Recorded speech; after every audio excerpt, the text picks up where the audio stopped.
Folake Oyeleke permits me to share with you the story of a guy called John. John was an undergraduate student studying very hard for his final year exams. One day he was going to study when he was kidnapped. John regained consciousness and found himself in an uncompleted building and in a very thick bush. He looked up and saw a guard. He asked the guard, why am I here? Why are my hands tied up? Why are my feet tied? Why me? What happened to me? And so many lots of questions were asked. The guard looked at John and laughed. I'm very sorry, those questions I don't think they are needful right now. But one thing you need right now is to say your last prayer, because you soon be used for ritual. John shouted, oh no!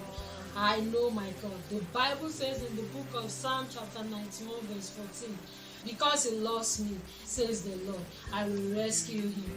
I will protect him because he acknowledges my name. I know my God. I'm sure he will protect me. He will rescue me. The guy looked at him and laughed and left. Then suddenly there was this group of hunters hunting for game in the bush. They came to John's rescue. He was rescued and his captors were arrested. Right now, brethren, I don't know what you are passing through. I don't know what has tied you down. Is it from your business? Is this situation? Is it circumstances surrounding you? Whatever it might be. Whatever you believe surely will work for you. Remember, what John believed worked for him. The Bible says in the book of Romans chapter 8 verse 31, what then shall we say in response to this?